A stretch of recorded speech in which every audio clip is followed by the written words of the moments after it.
time shot. It's time shot. I'm in the place where my friends are, and I know together we'll go far. Yeah, time shot. It's time shot. And I'm still doing things the time shot way. Well, hi. Hello, people. It's Poet, and we are back on TimeShot. And as part of Pudzee's Prankmus, she has been giving a new prank to each member like every day of December or something like that. Oh my god. Oh my god. This is on a scale I didn't even... I mean... Oh my god! Oh, I knew I shouldn't have put a ladder. I started to section off the floors, and look at what happened. Look at it. Okay, well, at least she didn't go completely nuts and do like all... If she had done like all the way up to that very tip top, I'd be so shocked. I think even... Okay, yeah, she didn't do the docks down there. Alright. Whew. So even though it's bad, I've seen worse. I got 37 levels and a half broken axe. I'm going to go and enchant it actually before we go and clean this up, because that makes sense to me. An axe will break these pretty quickly, but if I can get even efficiency 1 on it, well, it'll just break it all that much faster. If I can just like run my axe back and forth and break a bunch of them, that'd be great. And what is on these boots? The rubber booties that she has laying around. Oh, these are just... They're just taken from the skeleton farm. I know it. I mean, there's no way that she just happened to have protection 3 on breaking 3 almost broken rubber booties. I mean, just not happening. It's just not. So let's go ahead and see what we can enchant on our axe. I have a really crappy helmet too. I wonder if I have enough diamonds to make another attempt at a helmet. That might actually be my goal. So Pudzee's been pranking each of the members, and that's just crazy to try to do that. There are several of us. Like what are our numbers now? Like, are there 15? If we're including someone like Huck, I think. I don't know. What do I know? I'm just one of the admins. Let's go ahead and... Yeah, let's go... Oh, yeah, I was going to see if I had diamonds. That's right. Oh, no, I don't have enough to make a new helmet. I only have 3 diamonds? Really? What happened to the rest of mine? I guess I don't need this knockback 1 sword. I could throw it in the armor and weapons. There's a protection 2 helmet. That's probably mine too. Alright. Lapis. See what we get. Let's try to remove those torches. Try it again.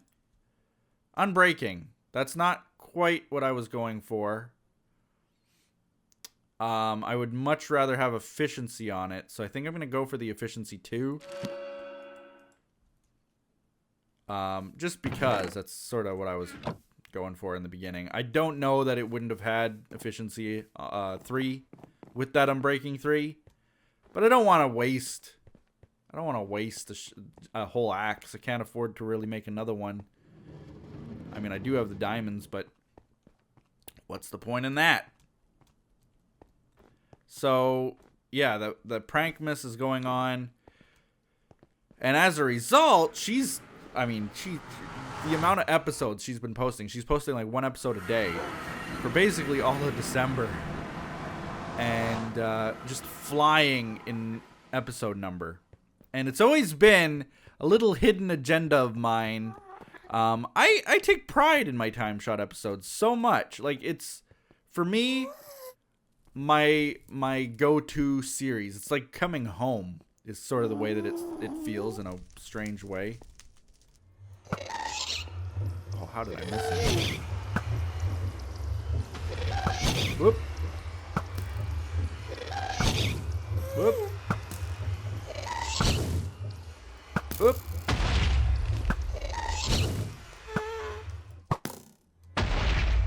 I'm just destroying. Oh, there we go. I got him.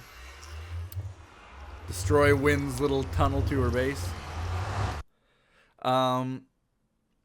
Anyway, yeah, I take pride in TimeShot episodes. I love releasing them. If I could release one every single day, if I always had something to talk about. Oh no, that might be the last piece of Platinum JFC. I don't know that I have any extra.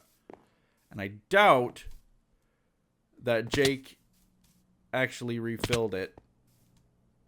Let's jump all the way down. Ah. Now I gotta go all the way back to spawn. How improved is this?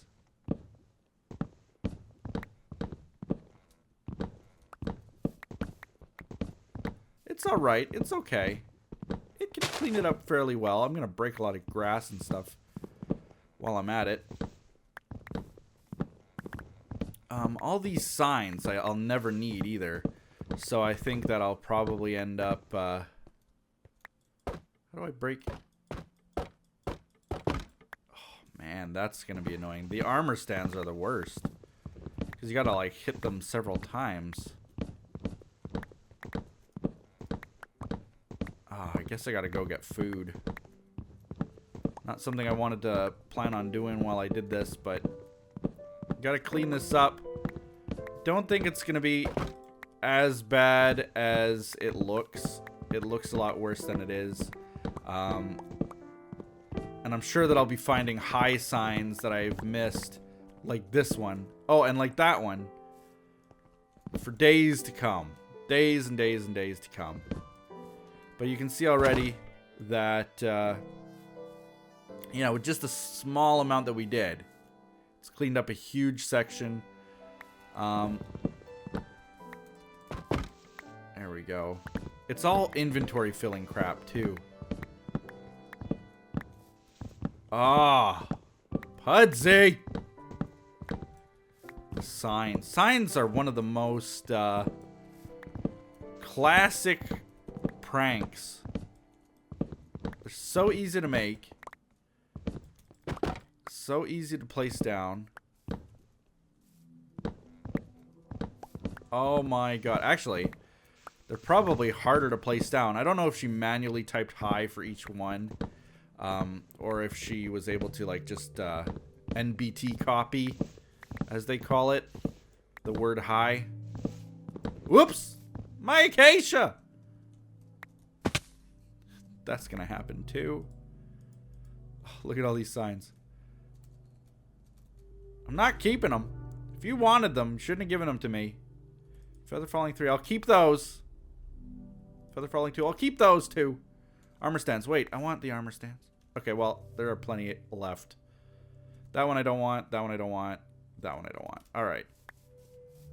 Gotta be kind of selective here. Some of the armor stands. I might as well keep some armor stands. You never know. I might even use some armor stands for the donors. I don't know. Like maybe that could be my patron donor thing. Have a different armor stand for each person. With maybe some named items or I don't know. So anyway, while we're cleaning this up, on sort of a more serious note, wanted to talk about what's been going on lately.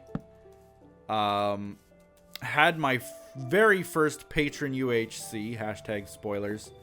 But that went well. That was amazing. The Patron UHC, actually, had a lot of fun.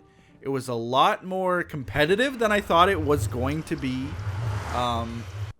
Throughout the whole UHC, you know, you got to realize that it's a lot of fans, people who just got Minecraft accounts or just don't play Minecraft as much, or play it in a completely different way than what a YouTuber would do. People who do YouTube videos tend to play a lot of professional style UHCs, like official UHCs, where you respect the rules and each other and all that kind of stuff. I think that at the end of the day, I was sort of taken aback by how great it was. Had a lot of fun. I won't spoil what happened or how it happened, but I did record the whole event, so I will be posting that fairly soon. I'm here for JFC. I'm just walking around looking, what am I doing? So that was fun. That was loads of fun. During the event, I was still in the event. There we go. I'm gonna restock my cooked chicken. Jake, this is so dark in here. There. Help out a friend with a torch. And steal all of his chicken. This isn't even called JFC, it's just called cooked chicken. But during the event, I started getting texts from Win, and it was basically pretty short and concise texts. And keep in mind, I'm in the UHC focused. I'm not really paying attention. Ouch! Not really paying attention to my texts and stuff. But get these texts from Win basically saying they sent back the package. They rejected our application. So, I mean, if any of you have been following TimeShot for any length of time, or just even following my life, following Win's life, following us, the hashtag Wintendo thing, us getting engaged. I asked her to marry me last January. It was a few days after New Year's. And here it is. It's almost been a whole year. And still not married to her. And I remember at that time, we were talking about her sister. Her sister got engaged, and it had been like over a year, I think, and they still weren't married. And I said to her then, like, oh, I don't want to wait that long. Like, I want to get married. Like, we are now engaged, and I want to marry you. Like, there's no waiting. I don't want to wait.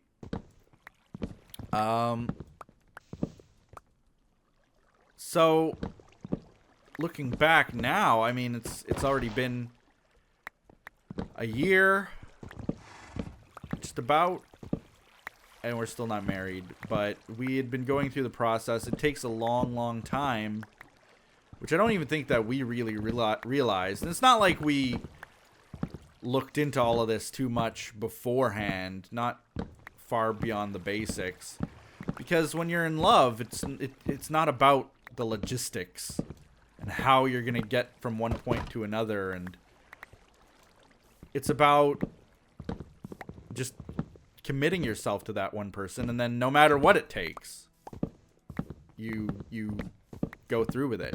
You know, the harder it is,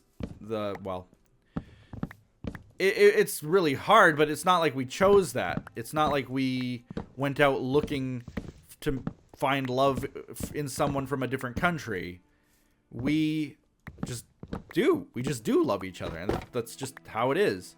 And it's not like if you find the right person, you're not gonna say, you know, oh, I love them so much, but it's just too hard because we're in different countries and it would take too long, and you know what? Oops. I broke that sign. It said Merry Prankmas. It said Merry Prankmas. Puddzee, when you make a sign prank, you gotta put your sign like way high up or something. Okay, but it says Merry Prankmas from Puddzee. Got me a block of several colors. Just wanting to pop by and say hi and Merry Prankmas. Alright? Thanks. Now I'll continue to break your signs. Pop by. Thought it was gonna be a sign joke.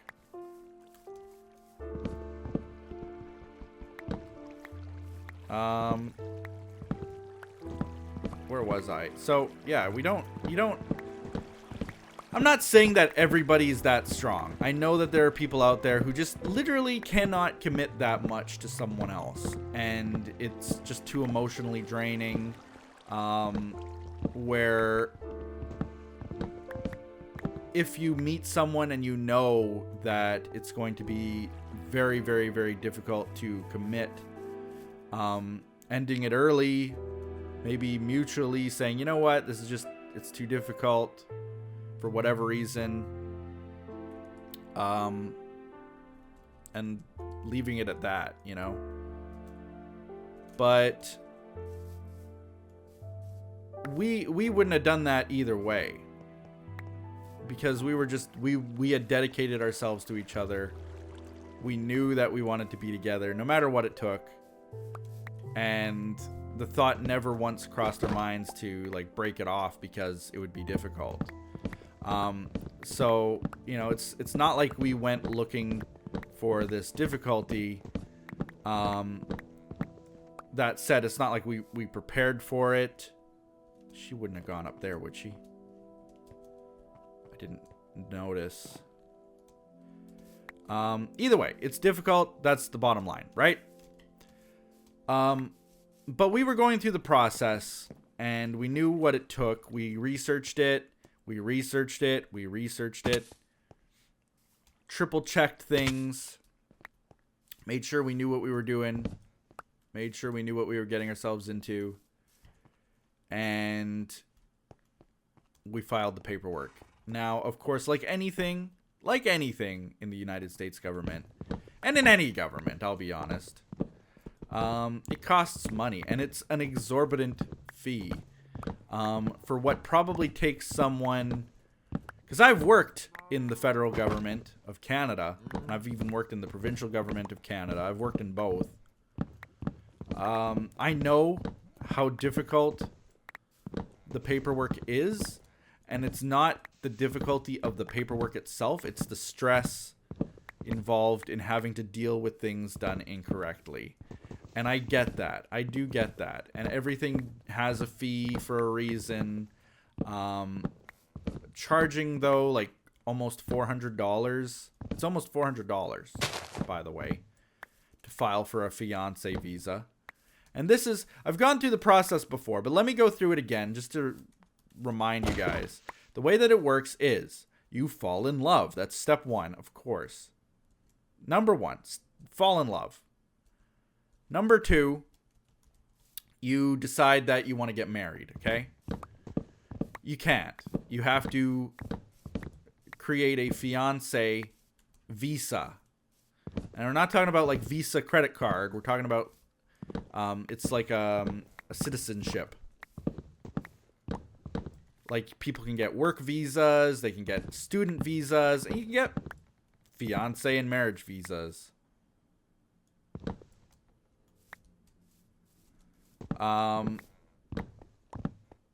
Thing is, it's crazy because the fiance visa isn't to get married to it isn't. It's to promise to get married. That's what being a fiance is, right? You're being engaged. You have to get permission from the government, essentially, to be engaged, to want to go and marry someone. You can't just go and marry someone. And I kind of don't understand why. At the same time, I know that it has to do with immigration. You know, you don't want people just getting married just to move in.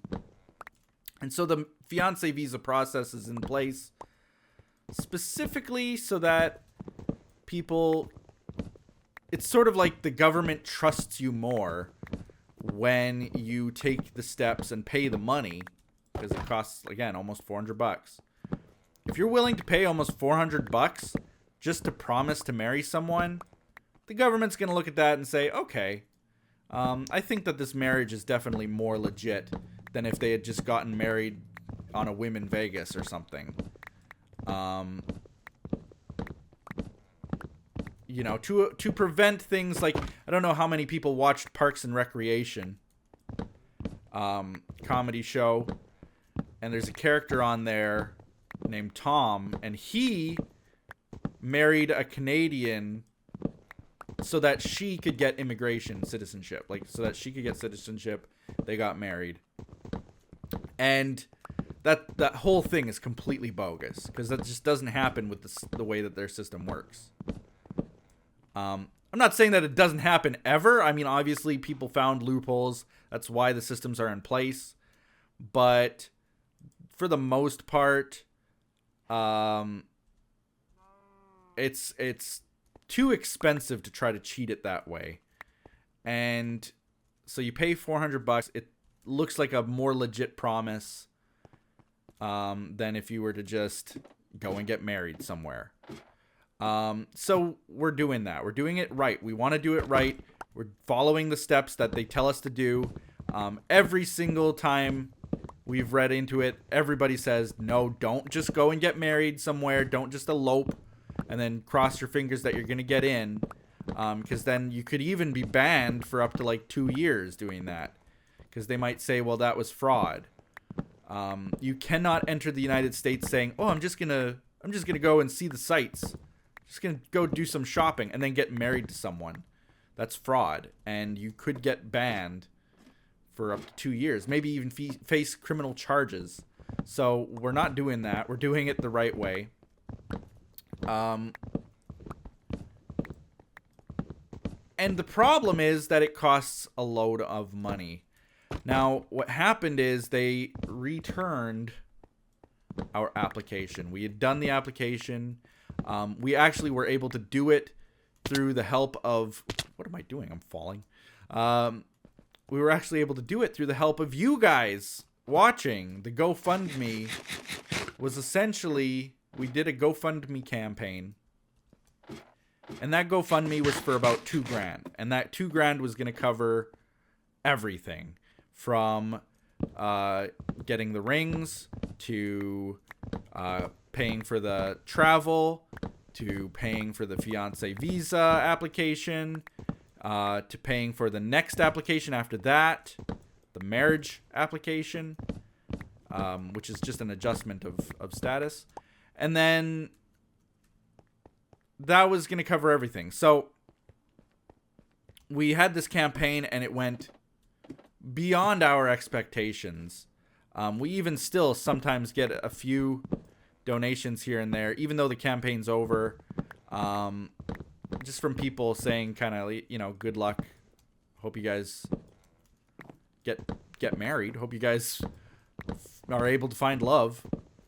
Because here's the thing, like, on GoFundMe, there are a lot of...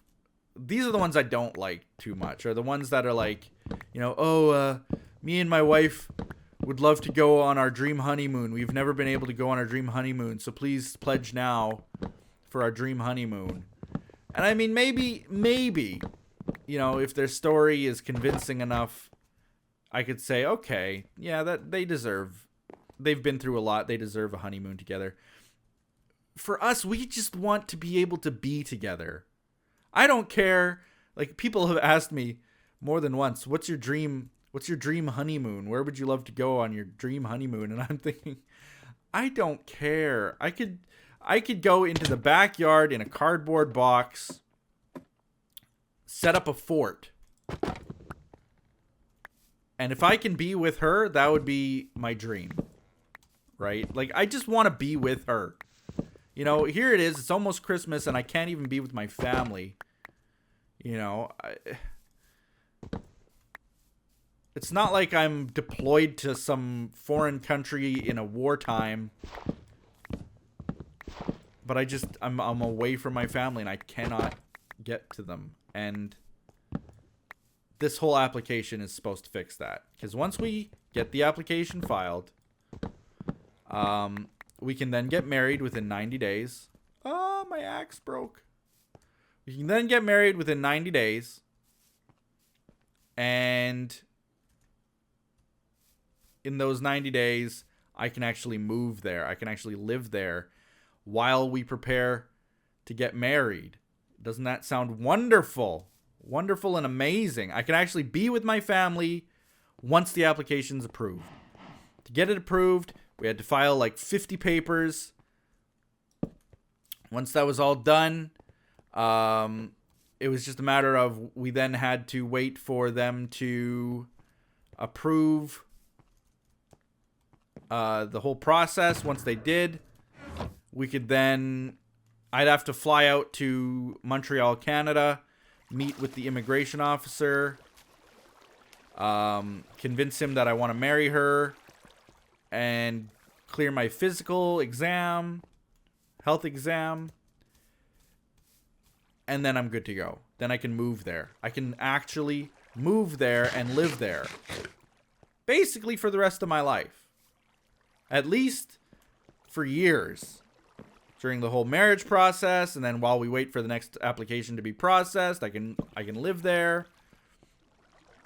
It would be great. I'd be able to live there for so long. Be with my family. It would make everything better and easier. But what happened... This is during the UHC. Let's rewind all the way back. UHC. In the middle of it. Get these texts. They declined our application. All the fees, all the papers, our photos that we took that expire within 30 days, they came back. All of it. And it was for something so trivial. It was for failure to provide a signature on the bottom of a paper, and Win is positive she did. You know, how do you... I don't accuse the government of, like, making a copy of the form so that, you know, we'd have to pay the fee twice. It certainly feels that way. I mean, we triple-checked everything. We went through it. We went through it. We went through it. I went through the checklist with Win many times. We looked at every document. Made sure that things were done correctly. We missed a signature. And as such, the whole process, it's been months we've been waiting. We turned in the paperwork and we've been waiting months. We haven't heard anything. Denied. Nope, you can't get married. You know, what if we had planned any of the wedding? What if we had chosen to do some kind of a big ceremony of some kind? We'd have to just keep delaying it and delaying it. It's ridiculous. It really is. Wow, she even went down here? Why? There's nothing down here. Yet.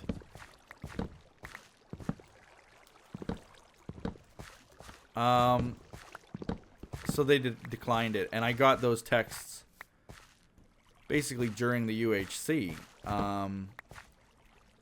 Much to my dismay, you know,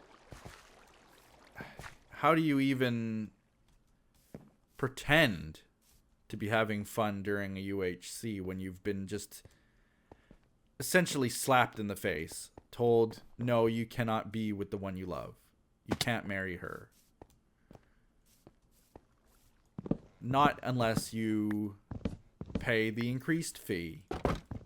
And I mean, I was talking about the price, how I kind of get it, you know, it's the stress is huge. They should put a price on it. They don't want to make it a trivial amount, or everybody would be filing it without cause and getting married, and you know, they're putting the price up by $200.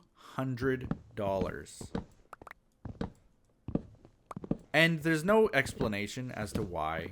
They tell you with a lot of detail, yes, we are putting the price up. Oh, and even though you tried to file before and got rejected, you're not immune to it. You would still be subjected to the increased price. Enjoy. So, I mean, just all of that flooding in, I was just blown away. You know, Wynn was distraught. Wynn was, of course, like just beside herself, in hysterics. And I'm not even kidding you, like just hysterical. Convinced that her life was over. And I'm not saying that even in a sarcastic way. Like, she was convinced that if we could never be together, that what's the point? What's the point of it all? You know, like, just it's so maddening, it's so upsetting, so frustrating. And I didn't know how to fix it.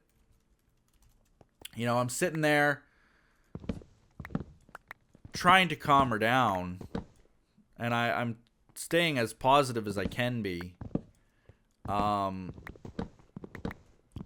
am a optimist, definitely. I don't cry often. I cry more for like emotional things than I do with you know, just random. I'm actually gonna have to throw away some of these. Maybe Feather Falling 2.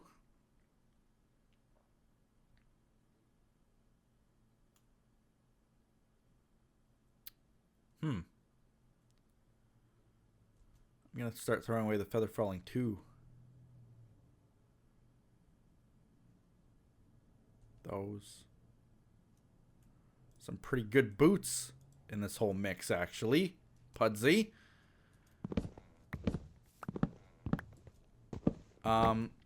But yeah, I'm an optimist. I don't cry unless it's like an emotionally trying thing. But even at this, I was like trying to stay strong.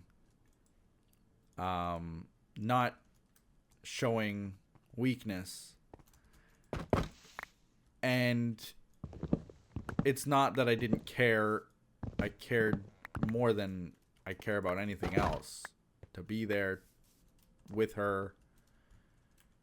It's just so, like, how have you ever been so almost shocked that you don't even know how to react? Like, your body just doesn't allow you to react properly. Your brain just doesn't, it like shuts off, and you sit there without any way of reacting. That's sort of how it was. And I'm in the middle of a UHC while this is all happening. So, I mean, it was crazy. This all happening. Nothing that I could have ever prepared for. And it just, what do you do? What do you do? You know, okay, well, we will just have to refile. You know, I can say that. I can say that to try to be supportive and to try to be positive. But at the end of the day, you know, we didn't have the money. The fees are going up. I'm going to have to get my photo taken and then like next day delivery through FedEx or something. I just don't know how to do that kind of thing. There's no way to prepare for that. And there's only so much we can ask of the community. You know, I made this TimeShot episode a few days ago, and I was like, you know, I hope that the community, I'm not hoping for the community, but it would be nice if, you know, I could afford Christmas presents for the kids. Didn't expect to get any donations from that, and haven't. It's fine. But, you know, those are things that I look at what I've got, how I'm struggling, what we're doing, and think, I cannot do this. I cannot do this without people's help. And then something else happens, and I cannot do this without people's help. And then another thing happens, and I cannot do this without people's help. You know, I may be a YouTuber, and I may be picking up signs in Minecraft right now. But I might as well be a beggar on the street. It's how it makes me feel. You know, it's not a good feeling to ask for help. You lose a lot of yourself. You lose a lot of pride. You lose a lot of respect for yourself. When I started doing YouTube, I used to look at people who would have donation rooms even and say, I don't like that idea. I don't like the idea of donation rooms. It just shows a desperation and a greed that I don't enjoy. But I then quickly realized that it's not about greed. It's not about, you know, them getting something for nothing. It's literally life and death. It's literally the rest of my life hinges on support. That's what it became. It's a tough situation to be in. You know, I already got people on Patreon supporting me, people buying shirts to support me, even though I don't get anything from the Spreadshirt shop. It's all of it is asking too much, just about, from the community. I don't want to ask anymore. Everything has a breaking point. Finally, and when I think that all hope is gone, when I think that there's no hope in anything anymore, you know, we've been denied essentially love. What can we do? Suddenly, out of nowhere, the community comes through and donates. And that's what happened. You know, Wynn's sitting there and she was just... I can't even tell you guys. Like I was saying, like it's not funny. It's not. You know, she was hysterical. I'm not there to give her a hug. And the community came through. The community came through and they did donate for her. Excuse me. Losing it. They did donate. They came through. They actually were able to support the increased fee that the government's charging us for missing a signature. Of the total amount is going to be like $550 or something. I think I got all the signs, Puddzee. Think I got it all. Wish this was a much more whimsical episode. I apologize. Picking up the Prankmus while talking about all this. I do appreciate it, Puddzee. It meant a lot. Thank you. Meant a lot to know you cared. Oh, she didn't put signs up there. Surprising. I think I got all the ones that I can see anyway. I'm probably going to stumble upon a big cache of them somewhere. But anyway, the total fee is like $550 and all of that. And it's just, you know, I wish, I feel so bad. I feel so, what's the word? Jealous, I guess. I just feel jealousy. I feel a jealousy for those who don't have the same problems. I wish so hard that I could have it easier. And, you know, I see people traveling to every other convention. You know, oh, I'm going to just randomly show up at VidCon, and now I'm at PAX, and now I'm here, and, you know, flying from one side of the country to the other, and then all of a sudden, oh, hey, I'm flying from Toronto to LA, and, you know, all these different things, and to have fun with your friends, essentially. And I'm sitting here thinking, you know, I would give my left arm. Seriously. Chop it off tomorrow. If it meant that I could be with Win. Whoop, almost fell. You know, just to spend a week even with my family. I would give my left arm. I would sell my soul. I would do whatever it took. Whatever anybody asked, I would do it. Just to even see them. And I feel this huge jealousy and envy. All these things that, you know, aren't becoming of another person when people can just so haphazardly travel off into the sunset. And we have it so difficult right now. But I know we'll make it. We will make it, you know, because like why that all came up, I said to her, you know, after she was pretty upset by the whole thing, I said to her, you know what? I don't care what it takes. I wanna see you. I wanna see you now. You know, the waiting. We're gonna have to wait a while longer now, because now the wait is longer. Now that they rejected us, the wait's longer. So I want to see you. Don't care what it takes. Well, it's easy to say that. It's so easy.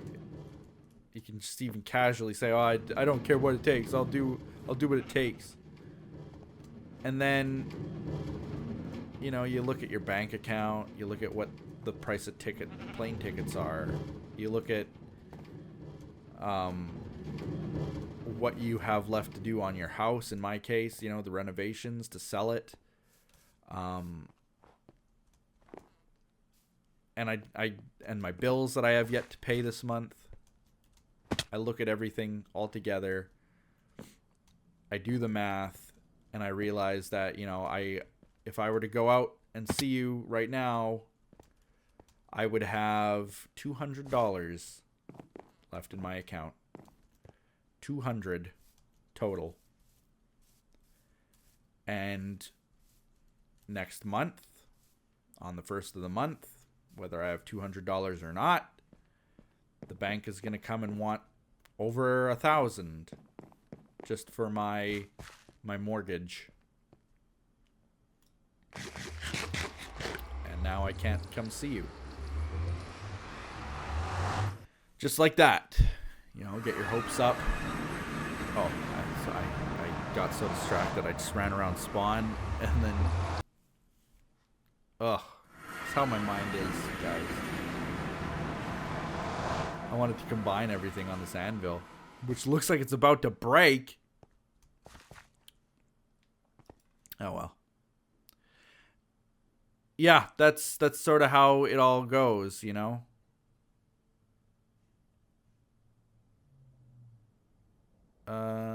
Protection 3. Here we go.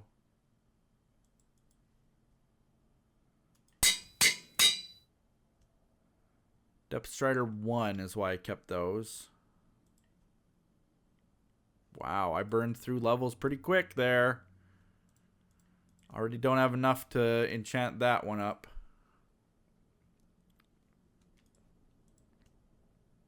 Depth Strider 3. Feather Falling 3. Feather Falling 3. 10 levels. Oh, man. Well, looks like I gotta go quartz mining again. In the meantime, I'll throw these boots. That one I can... Why is that even there? Throw those boots in there. The good ones.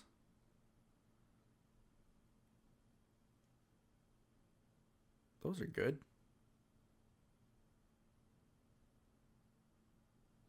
Yeah. All right. So there's that. Anyway, it's been a long episode. Over 45 minutes now. I hope you guys still enjoyed it. Thank you to Puddzee for the Prankmus prank. And hope you guys enjoyed at least hearing about what we're going through. That we have not given up, despite it kind of sounding like that. We are not giving up. We are fighting. We are, because of the help of the community, we are now able to refile it. We are going to be hopefully doing that probably by Monday. I'm going to try to, by Tuesday, I guess. I'll next day delivery a photo of myself. I got to go get that retaken at a passport place. Just a whole bunch of garbage we have to go through again. But we're going to try again, do it again. And then we're set. Then we're good to go. I hope. I really hope. So, with all of that in mind, thank you so much for your support, everybody. Even just your kind words. I appreciate it. And we'll be leaving you there. Bye-bye.